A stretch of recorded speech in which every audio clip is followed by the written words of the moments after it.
that beautiful picture. I hold on a second. I've got the wrong screen up. Here I thought it was all going well and then I blew it. So, thank It's you everybody for joining me here at Real Words in the Real Words studio. I am so happy to introduce my guest, KC McGee. KC, welcome to Real Words. hello How are you?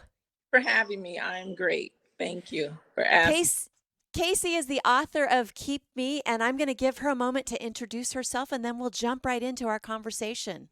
Go ahead, Casey. Hi, I'm KC McGee. I'm an author, a mom, a mental health professional, and there's many other things that I love to do, but writing is one of my favorite things to do. Wonderful. Well, before we get into that, I want to ask you because I worked in the dental field for years and you've Mhm. learned behavioral management techniques, Right. Yeah. right? And I always wonder if it was the chicken or the egg. Did being a mom help you be a better mental health professional, or does being a mental health professional help you be a better mom? I think being a better health mental health professional helped me to be a better mom, and um, it's something that from a young girl, because I was in a real tragic accident when I was younger. I wanted to study mental health because the driver of the car that we were in was in a mental health crisis when it Oh, happened. So I've always been fascinated by, what triggered or what could have made her think that it was okay to, feel I'm going to go and I'm going to take everyone with me. That, wow. so I dove into it it kind of just came to me to be in the field, but I dove into it after working in a mental health facility as a clerk. I just dove into it and because I wanted to know, the mind, like what could trigger such things, That is fascinating. Yes. What an amazing story, and I'm yeah, sure that impacts your work, right. your motherhood, Yes, and of course your writing as every well. yes, Every part of it. yeah, So is this the inspiration behind Keep Me? it is. Keep Me was my first book that I published. Wasn't my first manuscript, but it was the first book that I published, and it was all of what Wow. through in that time, and it I didn't talk much about the woman who only that she did save my life after seeing what the event she created did save my life. But yes, Keep Me, that book was inspired by actual events. Wow, I can't wait to get my hands on your book, and I will be doing that this weekend. Casey is one of the featured authors at Beachtown Books for their author pop-up event. And are you going to be there on Sunday? I am going to be there Sunday There, 12. Sunday the 21st. Wonderful. Well, I look forward to meeting you then and hopefully get your John Hancock, actually your Casey McGee on the inside flap of that book. Why choose to be a writer on top of a mom and a mental health professional? And I'm sure there are other things there also. Why choose to be a writer? Well, I don't think I chose to be a writer. I think writing chose me because I've been writing since I was a very little girl and I love writing. I love words. So it came easy. It comes easy to me. It's just something I think of all the time. If you go through my garage, I have like maybe thousands of journals that I've journaled throughout my whole life. Wow. So it along with the journaling, stories just come. I think if it's in you to be a writer, I believe it chooses you. Whatever your profession is, it chooses you. If especially if you're good, I believe I'm a great writer. So especially if you're great at and it comes so easily. So I just believe it chose me. I love that. And do you feel like I do? sometimes when I write and I complete a chapter or a blog or an article or maybe even a paragraph, it Mhm. felt like I gave birth. It Yeah, felt like, especially when if you recreate a traumatic incident or you're writing about something that is very emotional, yes, and that process can pull so much out of you. it can. And also it could also with writing, it could also ease up the stress and anything that you are writing about that especially is traumatic. It could ease up the whole process of falling mentally into like a traumatic crisis, or so So it can it's maybe refill some right. spaces that have been drained because of the Be- crisis or the trauma or the tragedy that yeah, happened. And that could be something as simple as a rejection from a loved one, anything. or forgetting your locker combination. I still have nightmares about that from junior high, right? So I feel like writing fills those It, nooks and crannies that are sometimes stripped by drama and trauma. right. Those holes are easily filled when you put pen to paper and just let it out. Because it's a way you can let it out. You can share it or you don't have to share it. But as long as Right. it's out, you feel much better when it's done. Well, you said pen to paper, so I'm going to go there. Are you writing pen to paper, or are you writing strictly using a computer or some I type of technological device? I use a laptop now. But if I'm somewhere and I don't have it, I'll write down whatever comes to me, ideas, whatever it is, I'll write it down. But mostly I use a laptop now. But I've Yeah, that I've written them from everything from manuscripts, from pen to paper to, when we did just only have typewriters to when we right. got what was it, the word processor and then Right. so yeah. I'm a big fan of the notes section Yeah. in The my mobile device, and I notes. jot ideas or an agenda down there, or an Yeah, outline there. And I agree. If it comes to you, write it down write it down. Just in some way. yes. And it could be that pen that's dried up that can be Yeah. infuriating when that pen doesn't work, right? Just completely infuriating. I would like to ask if you have, with your experience now Hmm. in everything, Hmm. so much that, right, so much in our life brings us, well, everything in our life brings Right. us to this place, right? Yeah. And allows us to either relive it in truth or Mhm. add flourishing, not so much truth, but imagination to it to help us tell the story. Yes. Do you have advice for young writers or individuals that are maybe like what you've experienced, have had trauma, a mental health crisis, or somebody in their family that's had a mental health crisis? Right. What type of advice do you have for somebody that's looking for an outlet or looking to release that trauma, drama, tragedy? Well, in in in my practice, I ask them to write down the Good. trauma, the whatever's keeping them depressed, or however it started. Let's start from there.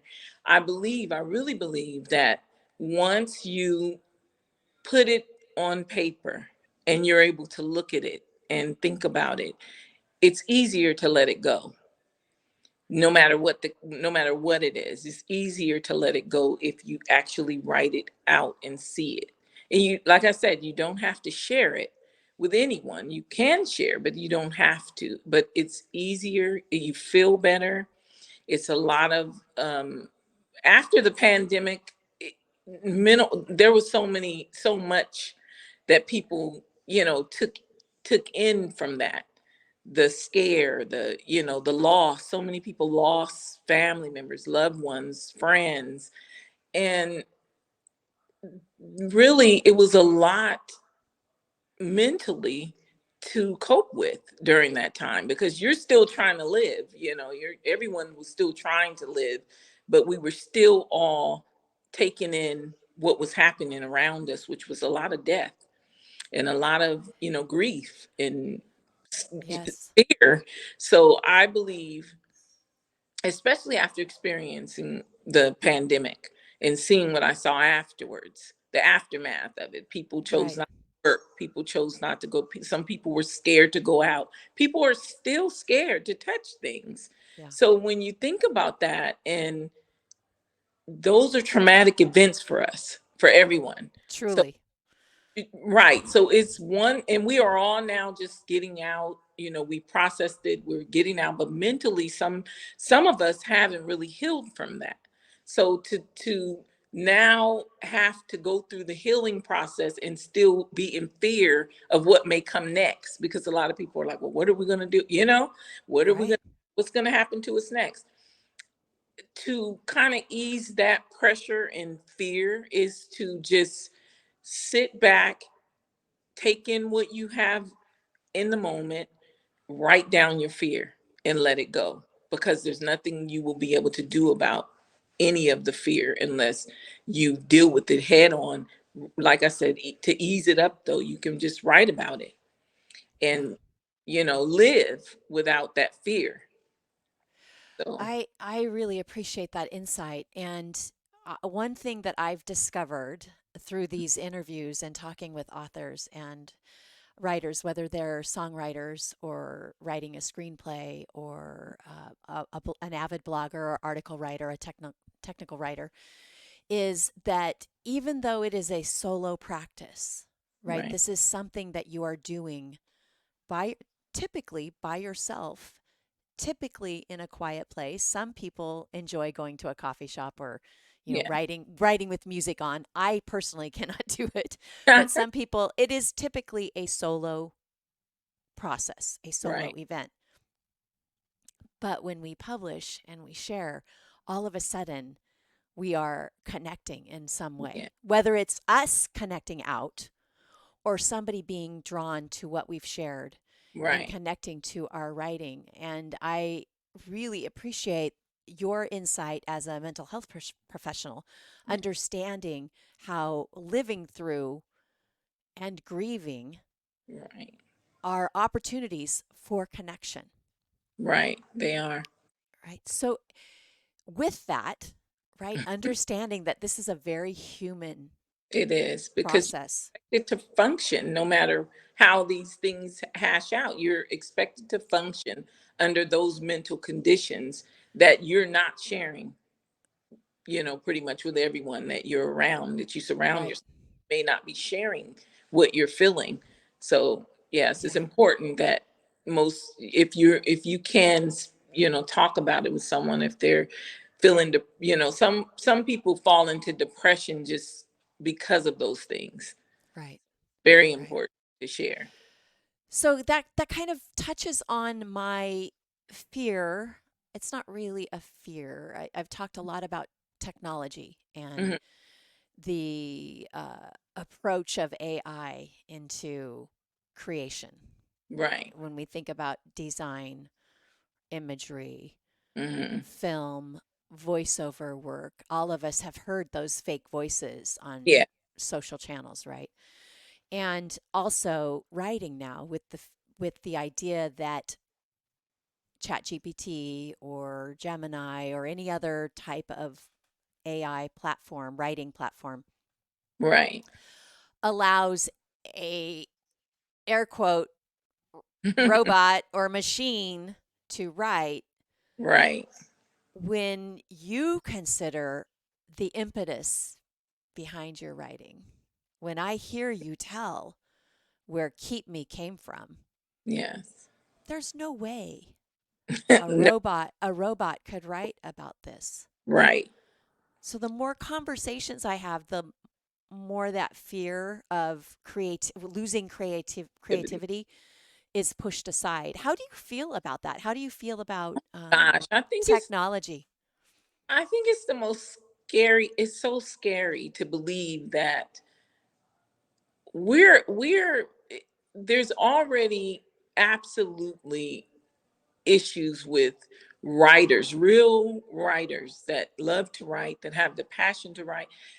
They are already pushed somewhat aside because of the celebrities, most of celebrityism in it, that author books that they didn't really write, but to a regular author, it's so complicated to already break into the field. It's so complicated to already become well known, because if you're not a celebrity, then you're not really well known until someone chooses you to be, Right. so have that on top of an The th- AI or Gemini or whoever, right, the right, threat. with no imagination, really, no creativity, but they can do it because they've been objects to use to do it. And Right. it's it's absolutely insane to me to believe that that's okay, Right. and that people are going to be taken back by something they read from an AI or any other Right. process, without creation. Who are we? Well, and so much creation comes from pain, Yes. right? Absolutely. So much, whether it's a love song. I mean, Right. the majority of love songs were born out of Or not heartbreak, not out of trauma, right. everything else you can think of, and that's something that you won't get from those tools. They Right. don't have it in them. So what then are we really creating and putting out there?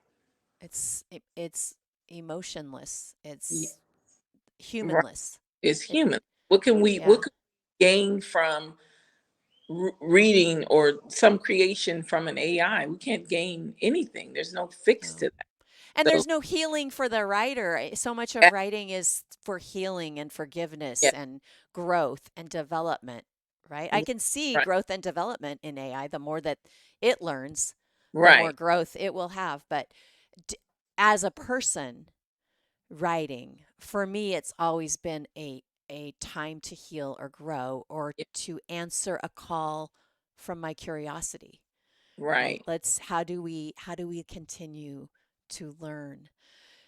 So do you think there's a risk, or do you think that humankind is going to step up and I'm hoping still humankind will still, be the winner in this fight. Also, I don't believe that I just I don't believe that's going to be the outcome for us, that we'll be actually seeing books authored by AIs that I hope not. bring people to the table to act, you know what I mean? It's Well, when just I think about stories and books and novels and right, movies and plays that introduce a humanless being, right. it never ends up well for the humans, right? It But never does. So I hope you're right. I believe in this case, though I am right, because we're creators. There's a lot of creators out there. I write for myself. Writing is like, it could be a getaway for me, if you Sure. say, because I can tone anyone out. In kids, I write better when there's kids around and they're loud, and I can just Right. tune them out and write. But and it's a actual getaway type thing for me. But for anyone else, and it is a healing thing for a lot of people, it's everything. So when you think about someone like an AI writing, I mean, what could they actually give? They're not really giving any Right. creative imagination, or and it would have to be something that, like, a lot of people are recreating stories that they've already Sure. heard. So Sure. it could be that they can do that, but how many times can we watch the same story, or Right. listen to the same story, or read the same story? Right. So you have to, Somebody needs to tell Shakespeare that we've heard enough Shakespeare. right. I'm kidding. We can never hear enough. His No.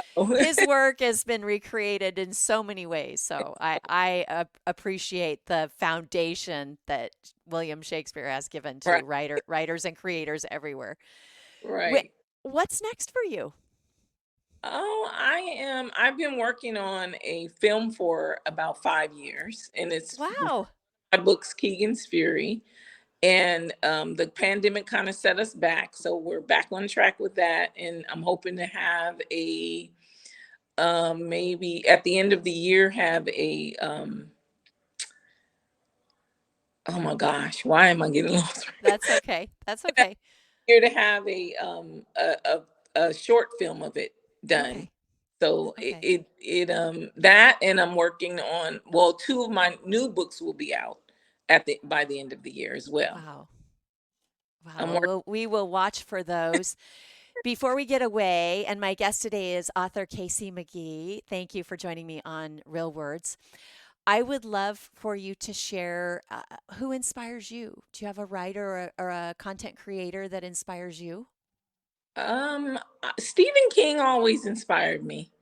The way he can switch his genre to just, I mean, I write a lot of horror too, but his work is just amazing. It's always been for me since I was a young girl. So, and it didn't really scare me, but it intrigued me enough to keep reading. So I so like that. I always loved his work more so than any other author that I've ever known. And I've read.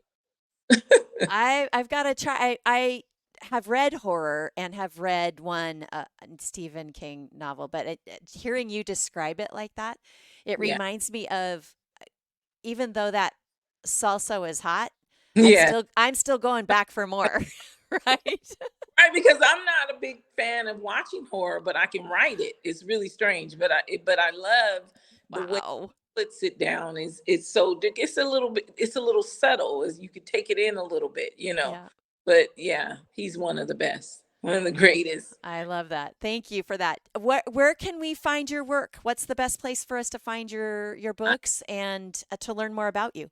Amazon, you can Google me and learn about me. Good. Amazon, pengatepublishing.org, and Okay. what else? Barnes and Nobles. You can find me anywhere. I've been out there for a long time now. Good. So Well, I'm glad to have recently discovered you, and I look forward to meeting you on Sunday, Casey, and to get you to sign my book there. And congratulations on all the good things, and we'll see you at Beachtown Books. thank you. Thank you for having me. It was great to meet you. Such a Uh, pleasure. And everybody that's tuning in today, thanks for joining us, and we'll see you next time here on Real Words.